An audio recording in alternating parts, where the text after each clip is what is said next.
Hi. Hi. இன்னைக்கு பாட்டிக்கு தேவசன்றதுனால நாங்கள் வந்து தாத்தா வீட்டுக்கு போயிட்டோம். அங்கேருந்து எங்களால் வந்து வீடியோ எதுவும் எடுக்க முடியல. அதனால இன்னைக்கு மத்தியானம் வீடியோ வரல. இப்போ வந்து சரி என்னெல்லாம் நடந்ததுன்றதை நாங்கள் அங்கேருந்து உட்காந்து கொஞ்சம் கொஞ்சம் பார்த்தோம். அப்புறமா ஃபுல்லாக உட்காந்து பார்க்கும்போது என்னடா இதுன்ற மாதிரி ஒரு லுக் இருந்தது. அது என்னெல்லாம் நடந்ததுன்னு பார்த்தோம்னா, நேற்று நைட்டுலேருந்தே வருவோம். நேற்று நைட்டில் வந்து ஆதிரை அண்ட் திவ்யா வந்து கமருதீன் கூட ஒரு ஃபைட்டு, சாண்ட்ரா கூட கனியோட ஃபைட்டு, சாண்ட்ராவோட கடந்து வந்த பாதை, அதுக்கு அரோரா சிரிச்சதுன்றது, இந்த மாதிரி சில விஷயங்கள் இருந்தது. ஆனால் அந்த கடந்து வந்த பாதை அண்ட் அரோரா மேலே சிரிச்சது, சுபிக்ஷா சிரிச்சது, ஆதிரை சிரிச்சதெல்லாம் வரவே இல்லை 1 ஹவரில். இது நாங்கள் நேற்று நைட்டு பார்த்தது. ஸோ அதை நாங்கள் கொஞ்சம் விலாவரியாக சொல்லலாம்னு நினைக்கிறோம். அதுக்கு ஃபர்ஸ்ட் வந்து நேற்று நடந்த அந்த சாண்ட்ரா வந்து வச்ச அக்யூசேஷன் கனி மேலே, பாப்பா பாடும் பாட்டுன்னு அவங்க பாடினாங்க.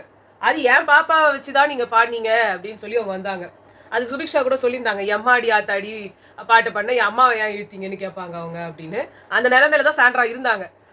அவங்க தோத்துட்டாங்க அப்படின்ற ஒன்று வரும்போது ஏதோ ஒன்று சொல்லி அதுக்கு ஒரு ஈடுகட்டல் வந்து பண்ணிட்டு இருந்தாங்க. அதுக்கு வந்து கனி கேட்கணும்னு நினைச்சதெல்லாம் நியாயமான ஒரு விஷயம்தான். அதுக்கு அவங்க கேட்கறதுக்கு. ஆனால் வந்து வினோத் ஒரு விஷயமா அங்கே வந்து ஒரு தலையா ஒரு எதுவுமே பண்ண மாதிரி எனக்கு ஃபீல் ஆகல. ஒரு எஃப்ஜே எடுத்து உனக்கு பசங்க இருக்கு, உனக்கு அப்படி ஃபீல் ஆச்சா, அமித் உங்களுக்கு பசங்க இருக்காங்க, உங்களுக்கு அப்படி ஃபீல் ஆச்சா அப்படின்னு அந்த ஒரு இனிஷியேட் கூட வந்து வினோத் எடுக்கல. வினோத் வந்து ஒரு பரபரன்னு இருந்தாரு. தவிர வினோத் வந்து யாரெல்லாம் வந்து அவர் வந்து என்ன சொல்றது, அவர் வந்து இவங்கதான் கேட்கணும், இவங்கெல்லாம் கேட்கக்கூடாது அப்படின்னு ஒரு வரமுறை வச்சிருக்காரு. இப்போ சாண்ட்ராவை கேட்கறதுக்கு அவருக்கு பயம், கனியை கேட்கறதுக்கு பயம். ஆனா வந்துட்டு கேள்வி யாரெல்லாம் அசால்ட்டா கேட்பாரு, திவ்யாவை கேட்பாரு. சாண்ட்ராவை கூட கேட்கறாரு, பட் ஒரு லிமிட்டோட கேட்பாரு. திவ்யாவை வாய்க்கு வந்தபடிலாம் பேசுவாரு. அப்புறமா பார்த்தோன்னா இதே மாதிரி வேற யாரை பேசுவாருன்னு பார்த்தா அங்க வேற யாருமே தெரியல. ஏன்னா சுபிக்ஷாவை பேசினா ஒரு ஆள் இருக்காங்க கேட்கறதுக்கு, அரோராவை பேசினா ஒரு ஆள் இருக்காங்க கேட்கறதுக்கு, ஆதிரியை பேசினா ஒரு ஆள் இருக்காங்க கேட்கறதுக்கு, பார்வதி பேசினா அப்படியே எல்லாரும் அடியும். ஆளுன்றதை விட ஒரு மேல் இருக்காங்க. அதான் மேல் சப்போர்ட். சப்போர்ட்ன்றதை விட மேல் சப்போர்ட். ஏன்னா வினோத்தும் சரி கமருதனும் சரி ஒரு மேல பார்த்தாங்கன்னா வந்து அவங்க அடங்குவாங்க அந்த ஒரு விஷயம். பட் அது நான் இதுக்குள்ள கொண்டு வரணும்ட்டு இல்ல. கனி கேட்ட கேள்வி மேல பார்த்தா அடிக்கணும்னு தோணும். ஆமா, கனி வந்து கேட்ட கேள்வி ஒரு நியாயமான கேள்வி. அதுக்கு சாண்ட்ராவோட பதில் ரொம்ப திமிரா இருந்துச்சு. எனக்கு தோணுச்சு, நான் கேட்க முடியாது, நீங்க பாடுனீங்க, அதை வச்சுதான் எனக்கு தோணுச்சு, அதுக்கு என்ன பண்ண முடியும், அதுக்கு என்ன ஒரு ஆட்டிடியூடோட இருந்தது. அவங்க அங்க வெளியில இருந்து பேசி கொண்டு வரும்போது கூட இப்ப அங்க வந்து கனி உள்ள கூட்டிட்டு வாங்க சாண்ட்ராவன்னு சொல்லும்போது திவ்யா சொன்னாங்க, என்னன்னு நான் சொல்லிட்டு போறது அப்படின்னு அவர் கேட்டப்போ, நீங்க வந்து சும்மா இது மாதிரி பேசணும், ஒரு இஷ்யூ வந்து அட்ரஸ் பண்ணணும், சாரி கேட்க சொல்லுங்க அப்படின்னு சொல்லி கூட்டிட்டு வாங்க. என்னமோ ஒரு வச்சா ஆள் மாதிரி கூப்பிட்டா அவங்க கூட்டிட்டு வர அப்படிதான் இருந்துச்சு. ஆமா, மத்தவங்களுக்கு எல்லாம் நீங்க சொச்சு வச்ச ஆளுங்க இல்லங்க, நானு நீங்க சொன்ன உடனே நான் போய் கூப்பிடுவேன், அந்த அம்மா வந்து கத்தும், எனக்கு தேவையா இருக்கு போய் கேக்குறேன். அப்ப மத்தவங்களுக்கு அந்த சண்டையா இழுக்கிறாங்க அப்படின்னா அதுக்கு சரி ஒரு விஷயத்தை அட்ரஸ் பண்ணணும்னு சொல்லி கூட்டுவாங்க.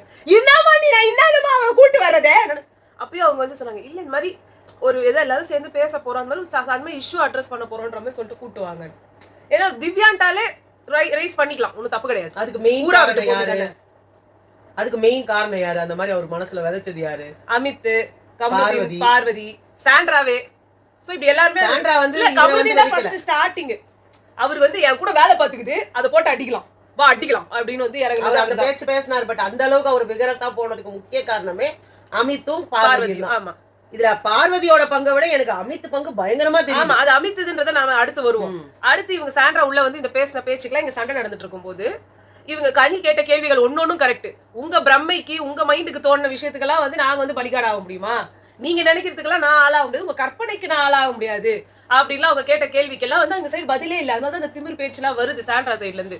அடுத்து என்ன ஆகுது, திவ்யா அங்க வந்து நிக்கும் போது எதையோ சுட்டுக்கிட்டாங்க, பின்னாடில இருந்து ஆதிரை வந்து பயந்து கத்திட்டாங்க. இப்ப நான் இந்த இடத்துல நான் திவ்யாவையும் தப்பு சொல்ல மாட்டேன், கமருதீன், அமித், எஃப்ஜே, வினோத் இவங்க எல்லாருமே ரியாக்ட் பண்ணதையும் நான் தப்பா சொல்ல மாட்டேன். ஏன்னா அவங்க அங்க வந்து அவங்க எப்பயுமே நம்ம நிறைய வீடியோஸ் பார்த்திருக்கோம், நம்ம லைவ் முழுக்க பார்த்திருந்தாலுமே அவங்க கொஞ்சம் சவுண்டுக்கே வந்து கொஞ்சம் இது ரொம்ப எக்ஸ்பிரசிவா எக்ஸாஜரேட்டா கத்துற ஆளு. நான் இது வந்து பொய் இப்படிலாம் நம்மளால சொல்ல முடியாது. ஏன்னா ஒரு இடத்துல 2 இடத்துல அவங்க வேணும்னே அட்டென்ஷன் சீக்கிங் பண்ணியிருந்தாங்க, நான் சொல்லியிருப்பேன். ஏன்னா கெமி வந்து ஒரு இடத்துல அழுவும் போது ரொம்ப சாதாரணமா கண்ணது தண்ணி வந்திருக்கும், ரொம்ப சாதாரணமா அழுதுருப்பாங்க. ஆனா 2 இடத்துல ஓன்னு அழுதுருப்பாங்க. சோ அது அந்த ஓடி எதுக்கு அழுகுறாங்க அப்படின்னு நம்ம பார்க்கும்போது அது அட்டென்ஷன் சீக்கிங்கா இருந்துச்சு. சாண்ட்ரா நிறைய இடத்துல அமைதியா உட்கார்ந்து அழுதுருக்காங்க. ஆனா பிரசன்ட் போகும்போதோ இல்ல வேற ஏதாவது ஒரு விஷயம் இப்ப கூட இந்த நடக்கும்போது கூட ஓடு ஒப்பாரி வச்சு அழுவாங்க. அது ஒரு அட்டென்ஷன் சீக்கிங் பிஹேவியர். அதே மாதிரி வந்துட்டு இது விக்ரம் வந்து தானா சாதாரணமா கூட அழுதுருக்காரு. ஆனா ஒரு இடத்துல எல்லாரையும் கூடி வச்சுட்டு இப்படி இப்படி பண்ணிட்டு வருவாரு. அது ஓவர் எக்ஸாஜரேஷன். அதாவது அவங்களால சாதாரணமா பண்ண முடியும், ஆனா பண்ண மாட்டாங்க. பட் திவ்யா கேஸ் அப்படி கிடையாது. அவங்க எப்பயுமே சாதாரணமா ரியாக்ட் பண்ணது இல்ல. ஒரு பிக் பாஸ் கூட அப்பதான் அப்படின்னு கத்துற ஆளுதான். சோ அப்போ நீங்க அவங்க கிட்ட நீங்க எதையுமே இது பண்ண முடியாது. இப்ப நான் என்னோட கேஸே எடுத்துக்கிறேன். எனக்கு வந்து இந்த இடி இடிச்சாலோ இல்ல திடீர்னு யாருன்னா கூப்பிட்டாங்கனாலோ நான் ஒரு ரொம்ப ஷாக்கான ஒரு எக்ஸ்பிரஷன் கொடுப்பேன். அது வந்து கத்த மாட்டேன், பட் அது அப்படின்ற மாதிரி இருக்கும். எதிராளுக்கு பக்குன்னு ஆகும். அதனாலதான் நான் சொன்னேன், கம்ருதீன், அமித், எஃப்ஜே, அப்புறம் வினோத், இவங்க எல்லாரும் லூசுன்னு அவங்களை திட்டின அந்த ஒரு இடத்த நான் தப்பா சொல்ல மாட்டேன். ஏன்னா அது அவங்களுக்கு வர ரிஃப்ளெக்ஷன், இது ரியாக்ஷன். அது வந்து அம்மாவுக்கு வரும். அம்மா என்னை வந்து கூப்பிடுவாங்க, நான் ஏதோ ஒரு ஞாபகத்துல எங்கேயோ இருப்பேன். என்ன வந்து திடீர்னு கூப்பிட்டு அப்படின்ற மாதிரி ஒரு ரியாக்ஷன் கொடுத்தாலும் அது என்ன அப்படின்னு இவங்க கத்துக்கும். நான் என்ன வேண்டாவா பண்றேன், எனக்கு திடீர்னு வந்துருச்சு அப்படின்ற என்னோட கோபமும் வரும். ஸோ அவங்க சைடு கோவமும் தப்பில்லை, என் சைடு கோவமும் தப்பில்லை. இது என்னை மீறி வர்ற ஒரு ரியாக்ஷன். அதுக்கு நீங்க என்ன வந்து பழி போட்டா அதுக்கு நான் ஆள் கிடையாது. அது நான் என்னால் ஐ கான்ட் ஹெல்ப் இட். அது என்னை மீறி வருது. அப்ப என்ன வந்து ஒருத்தவங்க லூசுன்னு சொல்லும் போது, அதுவும் எனக்கு எதிரியா இருக்க ஒரு பர்சன் லூசுன்னு சொல்லும் போது எனக்கு அது குத்தும். நான் லூசா என்ன மென்டல்ன்றியா எல்லாருக்கும் எப்படி போகும்? ஒரு ஃப்ரெண்டு நம்மள லூசுன்னு சொல்றதுக்கும் ஒரு எதிரி லூசுன்னு சொல்றதுக்கும், லூசுன்ற வார்த்தையை ஃப்ரெண்டு சொல்லும் போது சரி ஓகே அப்படின்ற மாதிரி இருக்கும். ஒரு எதிரி சொல்லும் போது இது நார்மல் பிஹேவியர் கிடையாது, நீ ஒரு நார்மல் பர்சன் இல்ல, நீ அப்நார்மல் அப்படின்றத குறிக்கிற மாதிரி இருக்கும். அப்ப இவங்களுக்கான ஒரு இது வரும். அவங்க லூசுன்றத அந்த இடத்துல எஃப்ஜே சொன்னாரு, கானா சொன்னாங்க, அமித் சொன்னாரு, கம்ருதீன் சொன்னாங்க. எல்லாரும் சொல்லும் போதும் இவங்க யார் சொன்னாங்கன்னு கேட்டா கம்ருதீன் நான் தான் சொன்னேன்னாரு. அப்ப இன்னும் இவங்க கத்துனாங்க. இந்த ரெண்டு இடத்துலயுமே எனக்கு ரெண்டு பேர் மேலயுமே தப்பு தெரியல. ஏன்னா அந்த சண்டை வந்தது ஒரு இது ரொம்ப சாதாரணமான ஒரு விஷயம். இதை நிறைய பேர் வியாழக்கிழமைனாலே திவ்யா ஆரம்பிச்சுக்குவா. இவங்க இப்படி கத்துவாங்க, நான் இப்படி கத்துவேன், அவங்க வில்லனாவா தெரிவாங்க, நான் ஹீரோவா தெரிவேன்றதுக்கு இவங்க பிளான் பண்ணி இதை பண்ண முடியும்னு நினைக்கிறீங்களா? ஒவ்வொரு வெள்ளிக்கிழமை இது நடக்கும்போது இந்த ஒரு இஷ்யூ மட்டும் இல்ல. நேத்து நைட்டே வந்து பார்வதி சாப்பாடு வந்து வைக்க சொல்லி கேட்கும் போது இவங்க வந்து சுபிக்ஷா கிட்டே ஆதிரிட்டு சொன்னாங்க, போட்டு குடேண்டி அப்படின்னு. போட்டு போய் போட அப்படின்னாங்க. ஆக்சுவலா என்னன்னா இங்க வந்துட்டு முதல்ல வந்து இவங்க ஒரு விஷயம் பேசிட்டு இருக்கும்போது ஃபர்ஸ்ட் அமித் வந்தாரு. அமித் வந்துட்டு சாப்பாடு கொண்டா ஒரு 5 minutes அப்படின்னாங்க. உடனே மறுபடியும் அமித் வந்துட்டு பசிக்குதுங்க அப்படின்னாரு. 5 minutesங்க அப்படின்னாங்க. அதுக்கு அடுத்து வந்துட்டு இவங்க வந்த உடனே இவங்களோட கதை தான் தெரியுமே. எனக்கு பசிக்குதுன்னு சொன்னா பரவாயில்ல, அவங்கள என்ன பண்ணிட்டு இருக்கீங்க நீங்க ஒரு மாதிரி மூஞ்சில் அடிச்ச மாதிரி இவங்களும் பேசினாங்க.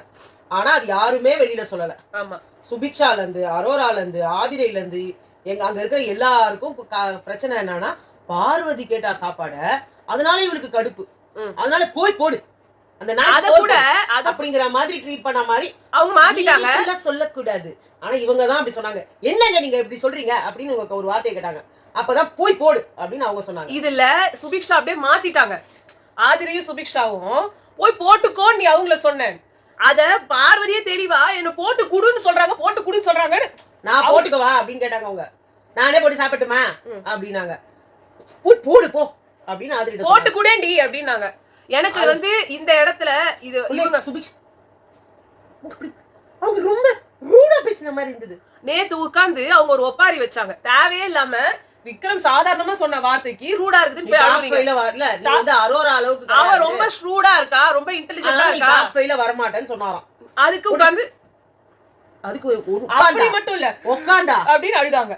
உள்ள போய் சேஞ்சிங் ரூம்ல ரெண்டு பேரும் போய் உட்கார்ந்து அழுகுறாங்க. அதாவது பிக் பாஸ மதிக்கிறேன்னு சொல்லி கூவிட்டு இருக்கிற நம்ம விக்ரம் தான் சுபிக்ஷா கூட உள்ள போய் உட்கார்ந்து பேசிட்டு வந்து மதிக்கிறானோ அவன் தானா மதிப்பான். ஆமா, ஒருத்தன் எவன் வந்து நான் மதிக்கிறேன்னு சொன்னானா அவனுக்கு உள்ளுக்குள்ள போட்டு மிதிக்கிறேன்னு தான் அர்த்தம் அவன் மனசுக்குள்ள. சோ அப்படி இருக்கிற ஒரு ஆள், ஏன்னா சாதாரண அது நடைமுறை, இதெல்லாம் பண்ணக்கூடாதுன்றது. அந்த நடைமுறையே நான் மதிக்க மாட்டேன் அப்படின்னு ஒருத்தர் நினைப்பானா மனசுக்குள்ள நினைக்கிறவன் தான் நான் எல்லாத்தையும் கரெக்டா ஃபாலோ பண்ணுவேன். அங்க பார்வதி பேசின டோன் ஹாஷா இருந்தது, சுபிக்ஷாக்கு தெரியல. ஆனா திவ்யா ஆதிரை மட்டும் வெளியில வந்துட்டு என்ன கேட்டாங்க, ஏண்டி எத்தனை வாட்டி சாப்பாடு போட்டு வச்சுட்டு உன்னை கூப்பிட்டுருக்கோம், அது பாட்டுக்கு கடக்கும், நீ வந்து கூட சாப்பிட மாட்டேன், இப்ப ஒரு 5 நிமிஷம் உன்னால பொறுத்துக்க முடியாது, எனக்கு பசிச்சுதுடி, பசிக்கும் போது சோறு போடலண்டி. உங்களுக்கு எப்ப பசிக்கல பார்வதி? நான் முக்காவாசி எல்லா இஷ்யூலையும் பாத்திருக்கேன். ஒண்ணு நீங்க உட்காந்து சாப்பிட்டுன்னு இருப்பீங்க, இல்ல சாப்பிட்டுன்னு இருக்கிறவங்கள திட்டுவீங்க, இல்ல சாப்பிடுறவங்கள நக்கல் பண்ணுவீங்க. அமித்துக்கு எல்லாமே எதுவுமே இல்ல. அமித் இங்க இருந்து பார்வதிக்கு சப்போர்ட் பண்ணிட்டு சாப்பிடும் போது நம்மள மூஞ்சில அடிச்ச மாதிரி சாப்பிடும் போது எதுவும் சொல்லக்கூடாது, அது திவ்யா நிறைய பண்றாங்க.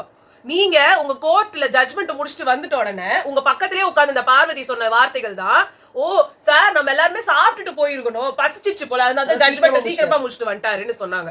உங்களுக்கு சாப்பாடு வச்சு சாப்பிடணும்ன்றது கூட தோண வைக்க முடியாம ஒரு ஆள் உங்களை அந்த இடத்துல இருந்து நவுத்தி எடுத்து அனுப்பி விடக்கூடிய ஒரு ரம்யா கூட சொன்னாங்க, பாவண்டி அவர் இன்னும் கொஞ்சம் சாப்பிட்டுருப்பாரு. அதெல்லாம் ஏன் மேல திருப்பாத, அவரே சாப்பிட வேணாம், அத சொல்லாத அப்படின்னாங்க. உனக்கு அமிர்தம் கூட சொன்னாரு, 10 வாட்டி சாப்பிடுற மனுஷன் 4 வாட்டி எழுந்து வச்சுட்டியே, 10 மணி நேரம் சாப்பிடுறவங்க 4 மணி நேரத்துல எழுப்பி விட்டாரு. ஏதோ ஒண்ணு அந்த மாதிரி ஏதோ ஒன்று கண்ட்ராவியா சொன்னாரு. இது வந்து இவங்களுக்கு டே டு டே ஆக்டிவிட்டி. ஆனா அமித்துக்கு எல்லாமே மனசுல இருக்கும். நான் ஒரு சாதாரண ஒரு இன்ஃபர்மேஷனுக்காக தான் சொல்றேன். அமித்துக்கு ஜஸ்ட் உண்மையிலேயே சூடு சொரண உண்மை இல்ல.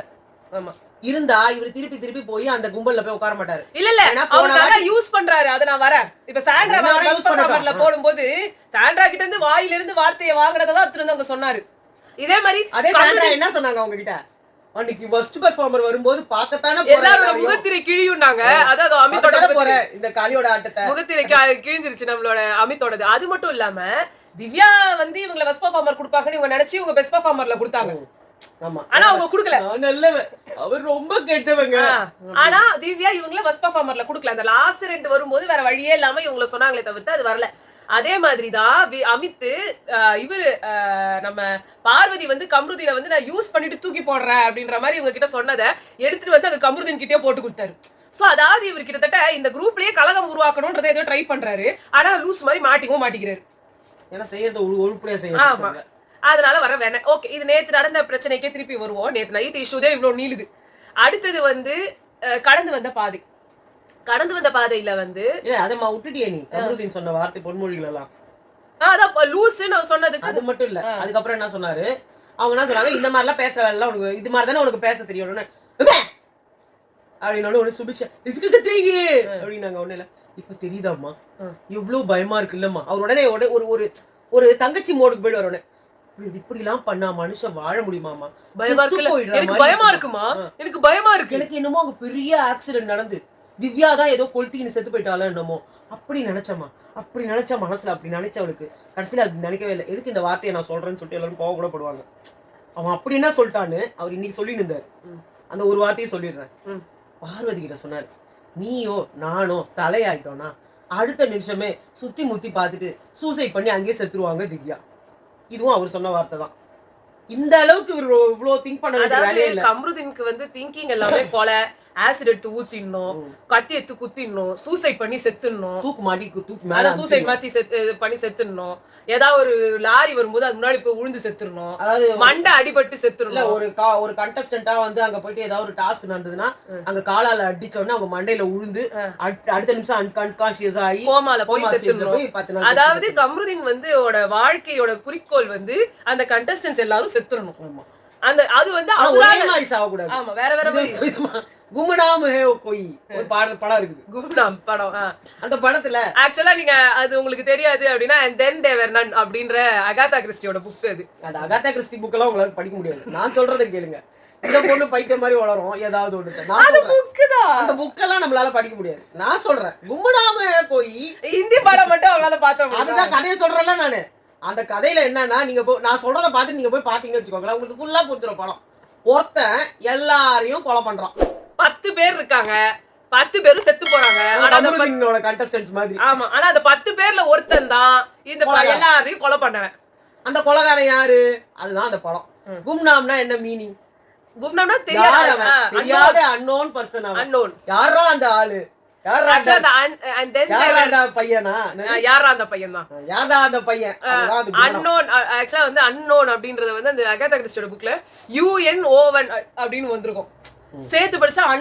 அப்படின்னு வர்ற மாதிரி. சரி, ஓகே. நான் எதுக்கு சொல்றேன், இந்த மாதிரி அறிவுல எனக்கு கிடையாது. எனக்கு படிச்சா கூட புரியாது.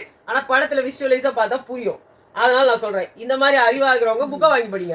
என்ன மாதிரி அறிவு கம்மியா இருக்கவங்க படத்தை பாருங்க. அம்மா தமிழ் நாவல் படிப்பாங்க, இங்கிலீஷ் நாவல் படிக்கிறதுனால வர்றது. நானும் உருப்படியா படிக்க மாட்டேங்க. புரிச்சு இதெல்லாம் பார்த்தீங்கன்னா 10 நாள்ல வந்து 1600 பேஜை கூட 10 நாள்ல முடிச்சுட்டு அப்படி ஏப்ப விட்டுரும். எனக்கு 10 பேஜை படிக்கிறதுக்கு 1600 நாள் ஆகும். அப்படின்னா பாத்துக்கோங்க. இந்த மாதிரி ஒரு காலத்துல இருந்தேன் நானும், இல்லைன்னு சொல்ல. இப்ப எல்லாம் படிக்க முடியல. அதனால சொல்றேன், என்ன மாதிரி ஏஜ் குரூப்ல இருக்கிறவங்களாம் கும்னாம் ஹே போய் பாட்டு பாருங்க. சூப்பரா இருக்கும் அந்த பாட்டு. பேய் பாட்டு மாதிரி இருக்கும். எனக்கு ரொம்ப பிடிக்கும். எல்லாருமே அந்த பாட்டு பிடிக்கும். அது இப்பெல்லாம் யாராவது பேய் பாட்டு மாதிரி நினைக்க மாட்டாங்க. ஓகே, நம்ம இதுக்கு வந்துருவோம். சோ அந்த மாதிரி தான் வந்து கம்ருதீனுக்கு வந்து திங்கிங்லாம் இருக்கும். நெக்ஸ்ட் வந்து கடந்து வந்த பாதையில தப்போ சரியோ, சாண்ட்ரா நல்லவங்களோ கெட்டவங்களோ அது அவங்களோட வாழ்க்கை வரலாறு. நீங்க வந்து ட்விட்டர் பக்கம் போனப்போ எல்லாருமே வந்து எந்தெந்த படத்துல இருந்து அவ சுட்டா அதெல்லாம் சொல்லுங்கன்னு சொல்லிட்டு இருக்கீங்க. ரொம்ப வருஷத்துக்கு முன்னாடி அவங்களோட இன்டர்வியூல பாத்தீங்கன்னாலும் அவங்க இதே தான் சொல்லியிருப்பாங்க. நான் ஏன்னா உங்ககிட்ட சொல்லியிருக்கேன், ஆமா, ஞாபகம் இருக்கா? இது அம்மா இந்த ஸ்டோரியை ஆல்ரெடியே சொன்னாங்க. ஏன்னா அவங்க அதை சொல்லியிருக்காங்க முன்னாடியே, ரொம்ப முன்னாடியே. சோ நீங்க இந்த படம் உண்மை அந்த என்னன்னா, படம் எனக்கு தெரிஞ்ச ஸ்டோரி, அவங்களோட ஸ்டோரி என்னன்னா, பிரஜனும் அவங்களோட பிரதரும் வந்து ஃப்ரெண்ட்ஸ். ஆமா இவர் வந்து டிவில ஒர்க் பண்ணிட்டு இருக்க மாதிரி அவங்க கேரளால வந்து நிறைய இதுல காம்பேரிங்லாம் பண்ணியிருக்காங்க. ஆமா பட் ஏன் அவங்க இதை சொல்லலைங்கன்னு எனக்கு தெரியல. அப்படிதான் எனக்கு தெரியும். அப்படிதான் இவங்க ஒருத்தருக்கு தெரியும். இந்த காம்பேரிங் பண்ற தொழில் மூலியமா தான் இவங்க ஒருத்தர் தெரியும். அப்ப என்ன ஆயிருக்கு, இவங்க வந்து அவங்களோட பிரதர் வந்து இவங்களோட கல்யாணத்துக்கு ஃபுல் சப்போர்ட். பட் அப்ப வந்து இவங்க அம்மா ஆல்ரெடி வந்து இவங்க அம்மா அப்பா பிரிஞ்சுட்டாங்க. அப்பாக்கு 2வது கல்யாணம் நடந்தது. இது எல்லாமே அவங்க ஆல்ரெடி நிறைய சொல்லிருக்காங்க. இதுல சொல்லியிருக்காங்க. பட் எனக்கு அப்ப தெரிஞ்ச இதுல அப்போ அந்த மாதிரி தெரியாது. நான் இவகிட்ட அந்த ஸ்டோரியே சொன்னேன் இவகிட்ட. ஆமா அதாவது அவங்களோட அம்மா வந்து இருக்காங்க, அவங்க அண்ணன் இருக்காங்க, 2 பேருமே இருக்கும்போது அவங்க அண்ணன் வந்து திடீர்னு ஒரு ஆக்சிடென்ட்ல செத்து போயிட்டாரு. அவர் ஆக்சிடென்ட்ல செத்து போனதுனால அவங்க அம்மா வந்து சூசைட் பண்ணி இறந்துட்டாங்க உடனே ஒரு 10 ஆனா நாள்லயே. இவங்க அம்மா இறந்த மாதிரி எதுவும் சொல்லல. ஆனா இப்போ அப்போ நடந்ததுல அப்ப சொன்னாங்க. இப்ப கூட அவங்க அம்மா இல்லைன்னு சொன்னாங்க இல்லையா, அதுல வந்துட்டு சொல்லும்போது ஒரு மாசமே. ஆனா இதை வந்து அங்கேயும் சொன்னாங்க, அந்த ஜெயில உட்காந்துருந்தாங்கல்ல அப்ப சொன்னாங்க, என் தம்பி எங்க அண்ணன் இறந்தப்போ ஒரு மாசத்துக்குள்ளேயே எங்க அம்மா வந்து சூசைட் பண்ணி செத்துட்டாங்கன்னு சொன்னாங்க. இங்க சொல்லல, ஏன்னு தெரியல எனக்கு. ஆமா எங்க அம்மா ரொம்ப கொடுமையா இருந்தாங்க, எங்க அம்மா வந்துட்டு என்ன வந்து அதெல்லாம் நம்மளுக்கு வெளியில தெரியல. படுக்க வச்சாங்க, அப்பெல்லாம் சொன்னதெல்லாம் நம்மளுக்கு தெரியாது. அது எந்த அளவு உண்மையோ உண்மை இல்லையோ, அண்ணா இறந்துட்டாங்க. அப்பா இப்பதான் ரீசெண்டா 1 வருஷம் முன்னாடி இறந்திருக்காரு. அம்மா இறந்துட்டாங்க. எனக்கு தெரிஞ்ச ஸ்டோரியில அவங்க அப்பாவை பத்தியே தெரியாது. எங்க அம்மாவும் அண்ணனும் இருந்தாங்க. திடீர்னு எங்க அண்ணன் ஒரு ஆக்சிடென்ட்ல செத்துட்டாரு. அவரு செத்த உடனே எங்க அம்மாவும் வந்து ஒரே மாசத்துல அந்த அப்பதான் பிரஜன் துக்கம் வந்து கூட்டு போய் பிரஜன் வந்து அங்க வந்து நான் வந்து ஒரு ஹாஸ்டல்ல தங்கி இருக்கும் போது எனக்கு யாருமே இல்லைன்னு சொன்ன உடனே, நீ உடனே வா, நான் உனக்கு ஹாஸ்டல் பார்த்து வைக்கிறேன்னு சொல்லி ஒரு ஹாஸ்டலை பார்த்து வச்சுட்டு உடனே இவங்க ஃபேமிலியில சொல்லிட்டு, ஃபேமிலியில கேட்டதுக்கு யாருமே ஒத்துக்கலன்னு இவருக்கு ஓடி போய் கல்யாணம் பண்ணதா.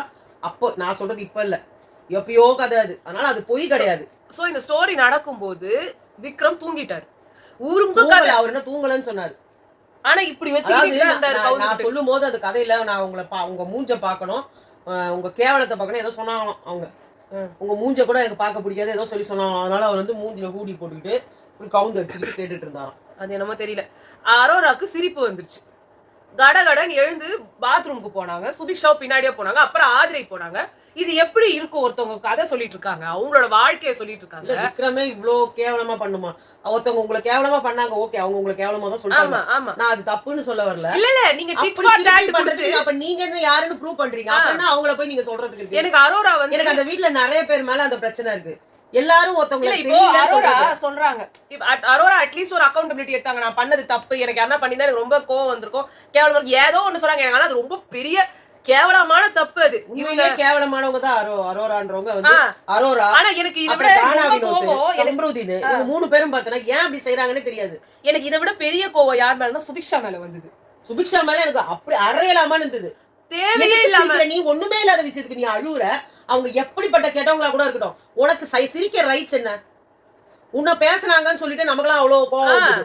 இப்ப அவங்க பேசுனது தப்பே இல்லங்கிற மாதிரி எல்லாம் நீ பண்ற. அவங்க செய்யறதே நீ செய்யறனா அப்ப உனக்கு அவங்களுக்கு வித்தியாசம் இல்ல. இன்னொன்னு அரோரா வந்து இருமல் வர்ற மாதிரி வாந்தி வர்ற மாதிரி ஒரு மேனேஜ் பண்ணிட்டு போறாங்கன்னா இவங்க பின்னாடி இது சிரிக்கிறாங்க. போய் இவங்களுக்கு சிரிப்பு வந்து ஆதிரை மேல இன்னும் கோவம். ஆதிரை மேல செம்ம காண்டா இருந்தது. இதுக்குடி உள்ள போயிட்டு விழுந்து விழுந்து சிரிக்கிறாங்க. சுபிக்ஷா வெளியில வரைக்கும் கேக்குது சத்தம். அங்க சிரிக்கிற அளவு என்ன நடந்தது? இது எனக்கு கம்பேரிசன் ரொம்ப தப்பு தான். இருந்தாலும் ஜாக்லின் எலிமினேட் ஆகும்போது ஜெஃப்ரியும் சத்யாவும் சிரிச்சது மாதிரி எனக்கு ஃபீல் ஆச்சு. எனக்கு அன்னைக்கும் அது தப்பா இருந்தது. நான் அதுக்குன்னு ஜாக்லினையும் சாண்ட்ராவையும் ஈக்குவேட் பண்றேன்னா கிடையாது. ஆனா ரெண்டுமே ஒரு கிட்டத்தட்ட ஒரே மாதிரியான ஒரு பெயின். அவங்க எலிமினேஷன் பெயின், இவங்களோட லைஃபோட பெயின். இவங்க 2 பேரும் இவங்க பெஸ்ட் பிளேயரா அதுக்கெல்லாம் நான் கம்பேரிசனுக்கே வரல. பட் அந்த ஒரு சிச்சுவேஷன்ல ஒரு சீரியஸான நோட்ல யாரோ ஒருத்தர் எப்படியோ ஒரு கதையை சொல்லிட்டு இருக்காங்கன்றப்போ நீங்க போய் அழுதீங்கன்னா, இப்போ அரோராவோட கதைக்கு நான் பண்ற வேலையை பார்த்து எங்க வீட்ல இருந்து துரத்திட்டாங்க, நீ பண்ற வேலைக்கு வீட்ல இருந்து துரத்திட்டாங்கன்ற ஒரு விஷயத்துக்கெல்லாம் எல்லாரும் அழுவாங்க. நீ ரொம்ப யோகியமான வேலை பார்த்து இல்ல அந்த ஒரு விஷயத்தை வந்து நீங்க சிம்பத்தைஸ் பண்ணணும்னு ட்ரை பண்ணீங்கல்ல. இவங்களுக்கு நிஜமாவே ட்ராமா நடந்திருக்கு. திவ்யா சாப்பிடணும்னு சாப்பாட்டுல தட்டு எடுத்து வந்து வச்சுட்டு ஒருத்தவங்க சோகமா கதை சொல்லும் போது நம்ம சாப்பிட்டோம்னா எதிரில இருந்து அவங்களுக்கு பாக்கிறதுக்கு கஷ்டமா இருக்க போது நான் சாப்பிட கூட இல்லடி அப்படின்னு ஆதிரை சொல்ற. இவ என்ன பண்ண சொல்ற நீ அப்படின்னாங்க. ஆதிரைக்கு நான் இங்க ஒரு கேள்வி கேட்கிறேன். ஆதிரை, அரோரா, சுபிக்ஷா இதே 3 பேர் தான் பார்வதிக்கு பரிதாபப்பட்டாங்க. பார்வதியோட சாப்பாடு கேட்டாங்க, அவங்கள மூஞ்சில அடிச்ச மாதிரி நீ சொன்ன. என்னன்னா பூமராங்குன்னு வாங்கல, கர்மா இஸ் பூமராங்குன்னு வாங்கல்ல, அது இந்த வீட்டுல நான் நிறைய பாக்குறேன். கம்ருதீனுக்கும் சரி, கம்ருதீனுக்கு ஏதாவது ஒண்ணு பண்ணுவான், உடனே வந்து அவருக்கு உடனே பேக் ஃபயர் ஆகும். பார்வதி உனக்கு மார்னிங் பண்ணுவாங்க, ஈவினிங்கா அவங்களுக்கு பேக் ஃபயர் ஆகும். முற்பகல் செய்யும் பிற்பகல் விளையும். அது நான் வந்து லைஃப்ல பார்த்தது கிடையாது நிறைய பேருக்கு. இந்த வீட்டுல நான் நிறைய பேர் பாக்குறேன். ஏன்னா அந்த 3 பேர் நல்லா யோசிச்சு பாரு, அரோரா, ஆதிரை, அதுக்கப்புறம் சுபிக்ஷா. இவங்க 3 பேர் தான் அங்க வந்துட்டு பார்வதிக்கு உருகுறாங்க. சுபிக்ஷா வெளியில போயிட்டு கூட எனக்கு பிடிக்கல, நான் சொல்லிட்டேன் அவங்க கிட்ட. அவங்க கேவலமா பேசுறாங்க. இருடி அவளை நான் எப்படி பண்றேன் பாரு அப்படின்னு போதெல்லாம் அவங்களுக்கு தப்பா தெரியல. அவங்களுக்கு என்ன பிரச்சனைன்னு தெரியல சுபிக்ஷாக்கு, திவ்யா கூட. அது என்ன பிரச்சனை அப்புறம் நம்ம தெரிஞ்சு நம்ம காலையில திருப்பி இன்னொரு வீடியோ போட்டு இது எல்லாத்தையுமே எக்ஸ்பிளைன் பண்ணி போடலாம்னு நினைக்கிறேன். இந்த ஒரு விஷயத்துக்கே ஒரு வீடியோ ஃபுல் ஆயிடுச்சு. சரி, இந்த விஷயத்தை நான் இதை சொல்லி முடிச்சிடறேன். இது அவங்க பண்ணாங்கல்ல, இது உங்களுக்கே அசிங்கமா தெரியல சுபிக்ஷா? அங்க ஒரு பொண்ணு, அதுவும் கேவலமானது பார்வதி, அது திமிரா காட்டுச்சு. ஆனா திருப்பி திமிரா காட்டக்கூடாது. இந்த விஷயம்லாம் வந்து எனக்கு ஆல்ரெடி தெரியுன்றதுனால எனக்கு அது நிஜமாவே இன்னும் கொஞ்சம் ஹர்ட் ஆச்சு. பார்க்காதவங்களுக்கு அவங்க போய் சொல்றவங்களாவே கூட இருக்கட்டும், எங்க அம்மா செத்து போயிட்டாங்க, எங்க அண்ணன் செத்து போயிட்டாங்க, நான் அனாதையா நிக்கிறேன், தெருவுல நிக்கிறேன், எனக்கு வந்து எங்க அண்ணனோட புதைக்கிறதுக்கு காசு இல்ல, அந்த அதுக்கு உண்டான கொடுக்கக்கூடிய இடத்துக்கு காசு இல்ல, எங்க அம்மா அப்படி என்னை விட்டாங்க, எங்க அப்பா நடுத்தருல விட்டாங்கன்னு ஒரு பொண்ணு சொல்லும் போது, அது எப்பேற்பட்டவங்களா இருந்தாலும், சுபிக்ஷா உங்களுக்கு உங்க மாமா வந்து இறந்துட்டாரு, அந்த கதையை இன்னைக்கு வரைக்கும் எங்க மாமா எங்க இருக்காரோ, எங்க மாமா பாத்துட்டு இருக்காரோ, எங்க மாமா நான் பார்த்து படிக்க வச்சு நாங்க ஃபீல் பண்ணோம். மட்டும்தான் ஹர்ட் ஆகுமா? நான் சொல்றேன், உங்களோட ஸ்டோரிஸ்க்குலாம் மக்கள் எம்பத்தைஸ் பண்றாங்க. இன்னும் சொல்ல போனா உங்க எல்லார் லைஃப்லயும் நடந்த ஒரு இன்சிடென்ட் அவங்க லைஃப்லயும் நடந்திருக்கும். அதையும் மீறி அவங்க உங்க கூட எம்பத்தைஸ் பண்றாங்க. நான் என்ன சொல்றேன், அந்த அந்த நம்ம சுனாமில எப்படி இறந்தாங்களோ அது மாதிரி கொத்து கொத்தா செத்தாங்க இந்த கோவிட்ன்ற ஒரு ரீசன். ஒவ்வொரு வீட்டுக்கும் ஒவ்வொரு எங்க அம்மாவே ஒரு விதத்துல அப்படி இறந்துட்டாங்களோ அப்படின்லாம் எனக்கு இருக்கு. என்னோட ஃப்ரெண்டு அதோட கொடுமை. பாடி முன்னாடி போகுது, அவங்க அம்மாவோட உடம்பு போகுது, அவங்க அம்மா தானே தெரியாது. அடுத்த 5 நிமிஷத்துல அவங்க மூஞ்ச கூட பார்க்க விட மாட்டாங்க. ஏன்னா அவங்களுக்கு தெரியும் கோவிட் டெத் எப்படி இருந்து அதை வந்து நம்ம கையில பிடிச்சி அழ முடியாது, கட்டி பிடிக்க முடியாது. என் அம்மான்னு சொல்லிட்டு என்னால ஒரு சொட்டு கண்ணி கூட விட முடியாது. என் ஃப்ரெண்டோட அவங்க அம்மா இறந்துட்டாங்க, இவங்க இங்கேருந்து காஞ்சிபுரத்துக்கு போறாங்க ஹாஸ்பிட்டலுக்கு. அவங்க எதிரில் எப்படி போகுது, அந்த புடவையை வச்சு கண்டுபிடிச்சிருக்காங்க. அப்ப அவங்க சொல்லியிருக்காங்க நாங்க நிறுத்த முடியாது, காட்ட முடியாதுன்னு இருக்காங்க. காலில் கையில உழுந்து தூரக்க தான் பார்த்துருக்காங்க. நான் சொல்றது கல்பனா ஆண்டியோட. அப்படி ஒரு கஷ்டமான ஒரு விஷயம். இன்னைக்கு வரைக்கும் அந்த பொண்ணு வந்து நினைச்சு அழுவுது. எங்க அம்மாவை கட்டி பூச்சின்னு கூட நான் அழுவலன்னு. அது மாதிரி நீங்க சொல்லும் போது ஒரு விஷயத்த அழுவும் போது எங்களுக்குலாம் அவ்வளோ எங்களுக்கும் ஹிட் ஆகுது. எங்க வீட்டுங்களையும் ஒரு சிலதுலாம் எல்லார் வீட்லயும் நடந்திருக்கு. ஆனால் உங்க கதையை நாங்க வந்து ஏன் எடுத்துக்கிறோம்? ஐயோ அந்த பொண்ணு பாரு, நம்ம வீட்டுல நம்ம ஒரு கஷ்டம் மாதிரி அந்த பொண்ணு ஒரு கஷ்டப்பட்டிருக்கு. நம்மளுக்கு பட்டது கூட அவ்வளவு பெருசு இல்ல, அவங்க எவ்வளவு கஷ்டப்பட்டு இந்த நிலைமைக்கு வந்திருக்காங்கன்ற ஒரு நிலைமையில நம்ம யோசிக்கிறோம். ஒரு சுபிக்ஷா, நீங்க உங்களோட ஸ்டோரியை சொல்லும் போது நான் ஏங்க உங்களுக்காக சந்தோஷப்படணும்? நீங்க யாரோ, நீ உங்களோட இதுல இப்ப நான் இவங்க யாருக்குமே சப்போர்ட் பண்ணும்போது எங்களுக்கு அதுல எதுவுமே கிடைக்கிறது கிடையாது. இருந்தாலும் ஒருத்தர் ஏன் சப்போர்ட் பண்றோம்? இப்ப சுபிக்ஷாவுக்கு நாங்க நிறைய விதத்துல பேசுனது நமக்கு நம்ம என்ன சொல்றது, ஒரு கீழ் நிலைமையில இருந்து மேல வந்த பொண்ணுன்னு வரும்போது நம்ம அந்த சிச்சுவேஷன்ல இருக்கும், நம்ம வேலை வரல, அந்த பொண்ணு சாதிச்சிருச்சு அப்படின்னு நம்மளுக்கு ஒரு என்னமோ நம்ம வீட்டு பொண்ணு மாதிரி ஏதோ ஒரு இன்ஸ்பயர் பண்ணுது அந்த பொண்ணு.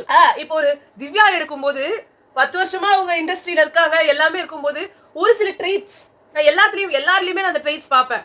ஒண்ணு நான் ஆசைப்படுற ட்ரெய்ட் இல்ல என்கிட்ட இருக்கிற ட்ரெய்ட். அர்ச்சனா கிட்ட இருக்கும்போது அழுவாங்க, நானும் ஈஸியா அழற ஆளு. எனக்கு அது என்னால ரிலேட் பண்ண முடிஞ்சுது. கண்டிப்பா. ஆனா அவங்களுக்கு எனக்கு சம்பந்தமே இல்ல, ஆனா ரிலேட் பண்ண முடியும். ஜாக்லினுக்கு வரும்போது அந்த ஃப்ரெண்டுன்னு போறது, நான் அந்த மாதிரி இது எனக்கு எப்பயுமே நடக்கும். எவ்வளவு நடந்தாலும் நான் திருப்பி போய் நிப்பேன். அந்த ஒரு புத்தி இருக்கு எனக்கு. சோ அப்ப அது எனக்கு ரொம்ப ஹிட் ஆச்சு. அந்த மாதிரி யாரோ ஒரு கதை ஒண்ணு நமக்கு இன்ஸ்பயர் பண்ணும், இல்ல நமக்கு அது நடந்திருக்கும், நம்ம பக்கத்துல இருக்கவங்களுக்கு நடந்திருக்கும். இதுக்கு தானே நம்ம இப்ப அது திவ்யாவோடது. இப்ப நான் சொல்றேன்ல, நான் அலறுவேன், நான் ரொம்ப அலறுவேன், எனக்கே கோவம் வருங்க. வண்டி ஓட்டிட்டு போகும்போது அப்படின்னு எனக்கு யாருன்னா வெடி வெடிச்சாங்க சத்தம் வந்ததுன்னா, இல்ல யாராவது வந்து பக்கத்துல அங்க எங்கனா வந்து ஒரு பெரிய வண்டியோட ஹார்ன்ல ஒரு சத்தம் வாயால யாரனா கொடுத்தாங்கன்னா கூட இவ உடம்பு வந்து அப்படி ஒரு ஜர்க் வரும். அது அவளையும் மீறி வர்றது. எனக்கு கோவம் வர்றது எதுக்குன்னா, ஏன் இவ்வளவு ரியாக்ட் ஆகுறேன்னு நான் சொல்றேன். ஆனா அது அவளால மாத்திக்க முடியல. இப்ப நானே தூக்கத்துல என்ன எழுப்பினாலோ, ஆனாலும் பரவாயில்ல, எங்க அப்பாவை தூக்கத்துல இருந்து எழுப்பினா ஏன்டா எழுப்பின மாதிரி டமால் டிமின்னு போட்டு நம்மளே போட்டு அடிப்பாரு. ஆமா, அது அவங்கள மீறி வர்ற ஒரு எழுப்புறாருன்றதே எதுக்குன்னா, அவர் ஒரு சத்தம் போட்டிருப்பாரு வேகமா, நம்ம தூக்கம் கலைஞ்சிருக்கோம், எதுக்குடா ஏதோ சத்தம் வந்தது நம்ம கிட்ட போனா நம்மள போட்டு அடின்னு அடிப்பாரு திருப்பி. இல்லன்னா வந்து இல்ல போன்னுவாரு, கத்துவாரு. என்னன்னு பார்த்தா இல்ல இப்படி பாக்ஸிங் பண்ணுவாரு எதிரில. நம்ம மூஞ்செல்லாம் எகிரிடுமோன்னு நம்ம பயப்படுவோம். ஆனா ஆக்சுவலா அவர் கனவுல இல்ல சம்திங் அவர் தாட்ஸ்ல அவரோட இதுல அதுல அவரோட ஹாலுசினேஷன் மாதிரி இருக்கும். அவருக்கே அது தெரியாது. ஹாலுசினேஷன் இல்ல இல்ல நான் சொல்றது எப்படின்னா ஹாலுசினேஷனா நம்ம கற்பனை பண்ணிக்கிறதுன்ற மாதிரி அவர் மைண்ட்ல கற்பனை கனவுல நடக்கிறதே இது ஒரு இதுவா அது நம்ம கிட்ட பேசுறதே அவர் கற்பனை பண்ணுவார். கற்பனை பண்றது தானே அங்க வரும். நீங்க வேற என்கிட்ட மகாபாரத கதையை சொல்லிக்கிட்டு தூங்கிட்டு திடீர்னு பாத்து போப்பா அபிமன்யு பாத்து போப்பான்னாரு. யார் அபிமன்யு எதுக்கு கத்துறாருன்னு எதிர் வீட்லயும் அவனும் அபிமன்யு இல்ல பக்கத்துல அந்த மாதிரி அவருக்கு அந்த ஒரு இது இத மைண்ட்ல அவங்க ஏத்திக்கிறாங்கல்ல ஓவரா. அதனாலதானே இதே கனவா வருது. சோ அந்த மாதிரி திவ்யா ரியாக்ட் பண்ணும்போது என்னால அது பண்ண முடியும். என்னால அது புரிஞ்சுக்க முடியுது. ஏன்னா நான் தான் சொல்றேன், வண்டி ஓட்டும் போது யாருங்க அதை ஷேக் பண்ணணும்னு நினைப்பா. நான் எப்பயுமே பயத்துலதான் போவேன். இந்த தீபாவளி டைம்ல வந்து வெடி வந்து எங்க வீட்டுல வச்சு அதுவே நான் அலற ஆளுதான். நானும் புஷ்வானோ சங்கு சக்கரம்னு போற ஆளு. அந்த ஒரு பென்சில் இதுக்கே நான் அடிபட்டு வேற லெவல்ல இதாயிட்டேன். வண்டி ஓட்டிட்டு போகும்போது யாரும் பிஜிலி வெடி வச்சாங்கன்னா கூட அந்த சத்தம் எனக்கு அப்படி ஒரு ஜர்க்கு கொடுக்கும். நான் எவ்வளவோ மைண்ட்ல ப்ரிப்பேர் பண்ணிட்டு தான் போவேன். சத்தம் வரும் அலறக்கூடாதுன்னு தான் போவேன். அதை நான் எப்படி நான் மீறி பண்றேன்னு எனக்கு தெரியாது. இந்த இடி இடிக்கும் போது கூட மழை பெய்யும் போது நான் ஒரு கத்துவா. நான் அம்மான்னு கத்த மாட்டேன், நான் இறுக்கி குடிப்பேன். நீ நினைச்சிட்டு இருக்க நீ உனக்கு வரும்போது உனக்கு போட்டோ எடுத்து இல்ல வீடியோ எடுத்து காட்டுமா அந்த மாதிரி கத்துவா. அது அவளுக்கே தெரியாது. அது ஏன் பண்றோன்றது இடி இடிக்கும் போது ராத்திரியில நல்லா பாத்து வெடிச்ச உடனே அதுவே நமக்கு ஒரு மாதிரி பயங்கரமா இருக்கும். இவ பண்றது அதுக்கு மேல இருக்கும். அங்க அப்படியே ஹார்ட் அட்டாக் நின்னுற மாதிரி இருக்கும். அதனாலதான் சொல்றேன், இவங்க குடுக்குற ரியாக்ஷனும் தப்பு இல்ல, நான் என்ன மீறி கத்துறதும் தப்பு இல்ல. அந்த மாதிரி திவ்யா அங்க கத்துறதும் தப்பு இல்ல, அவங்க திட்டினதும் தப்பு இல்ல. அதுக்கு மேல இது ஏன் கமருதீன் கத்துறாருன்றீங்க பின்னாடி போய் பாத்தீங்கன்னா அதுக்கு அமித்தும் பார்வதியும் முதல்ல இருந்து அவங்க சின்ன விஷயத்தையும் பெருசாக்கி சொல்றாங்க. சின்ன கல்லு பத்தலா பண்ற மாதிரி ஒரு பேசி இவர் மைண்ட்ல இது முன்னாடி அவரோட மைண்ட்ல வந்து அவங்க கத்துவாங்கன்றதே ஏறல. இப்பதான் அவருக்கும் சரி கானா வினோத்துக்கும் சரி இது மண்டையில புகுத்தப்பட்டிருக்கு. அவங்களால தானா வந்து இதெல்லாம் யோசிக்க முடியாது, யாராவது ஒருத்தர் புகுத்தணும், அதுதான் மண்டையில ஏறும். கடைசி வரைக்கும் இன்னைக்கு நடந்த எபிசோட்ல இருந்து எங்களால பேச முடியல. நாளைக்கு காலையில தலைவர் பதவியை சொல்லிடு. கமருதீன் தலைவர் ஆயிட்டாரு. மெயினா இருக்கிற விஷயங்கள் கமருதீன் தலைவர் ஆயிட்டாரு. ஃபர்ஸ்ட் பெர்ஃபார்மன்ஸ்ல வந்து கானா வினோத்துக்கும் சாண்ட்ராக்கும் கொடுத்துருக்காங்க. என்ன பொறுத்த வரைக்கும் ஃபர்ஸ்ட் பெர்ஃபார்மர்னு கொடுக்கணும்னா எஃப்ஜேவுக்கும் சாண்ட்ராவுக்கும் தான் கொடுக்கணும். கானா வினோத்தை வந்து கேப்டன்சில இருந்து தூக்குறதுக்காக இவங்க எல்லாம் பண்ணாங்க. ஒரு சில பேரு தான் வந்து ஒரு கரெக்டா இருந்தது கானா வினோத்தை சொன்னதுக்கு. மத்தவங்க எல்லாம் வந்து சும்மா பேருக்கு யாரையோ சொல்லணும்ன்றதுனாலயும் அவரை வந்து கேப்டன்சில இருந்து தூக்குறதுக்காக வந்து பண்ணிருக்காங்க. அதே மாதிரி பெஸ்ட் பெர்ஃபார்மன்ஸ் வந்து கனி கமருதீன். இதுலயே எனக்கு உடன்பாடு இல்ல. என்ன பொறுத்த வரைக்கும் விக்ரமும் அரோராவும் தான் பெஸ்ட் பெர்ஃபார்மன்ஸ் இந்த வாரத்துக்கு. ஏன்னா 2.5 மணி நேரத்துக்கு மேல வந்து ஒருத்தரால ஆடணும் அப்படின்னா அதுக்கு அபரிமிதமான ஸ்டாமினா வேணும். அது அவங்க காமிச்சாங்க. அதுக்கு ஒரு அப்ரிசியேஷனா இவங்க கொடுக்கக்கூடியது அந்த பெஸ்ட் பெர்ஃபார்மர்ன்ற ஒண்ணு. கமருதீன் கொஞ்ச நேரம் கூட ஆடல. அந்த ஒரு கேப்டன்சி டாஸ்க்ல அவர் பண்ணாரு. அவரும் சாதாரணமா பண்றது, எப்படி டம்பிள்ஸ் தூக்குவாரோ அந்த மாதிரி எடுத்து அவரு ஈத்துன்னு போனதும் சும்மா ஆடினதும் இதெல்லாம் ஒரு பெரிய விஷயமா எனக்கு ஃபீல் ஆகலங்க. அந்த வீட்டு வேலை பண்ணதெல்லாம் நீங்க பாத்தீங்கன்னா அப்ப எல்லாருமே கிச்சன் டீமுக்கு தான் கொடுக்கணும். அதே மாதிரி டீம் தான் வச்சிடுவாங்க. அதே மாதிரி கனி ஒண்ணுமே பண்ணல. அது கண்டுபிடிச்சு சொல்லிட்டாங்களா உடனே. அதே மாதிரி அந்த டைமிங்ல உட்காந்து கையை தட்டி இருந்தாங்களா. அது நான் இன்னொன்னு சொல்றேன், இதுல இன்னொரு விஷயம் வந்தது இல்ல, அந்த 3 பேரு அது அப்புறமா பேசிக்கலாமா? என்ன 3 பேரு? அதான் அந்த யார் வந்து தங்க போறதுன்னு. அதுல ஆதிரியோட ஃபேமிலி தங்குறாங்க. டீடைல்டா நாங்க நெக்ஸ்ட் வீடியோல சொல்றோம். இந்த வீடியோ ரொம்ப பெருசா போறதுனால சோ உங்களை நாங்க அடுத்த வீடியோல சந்திக்கிறோம். பாய்.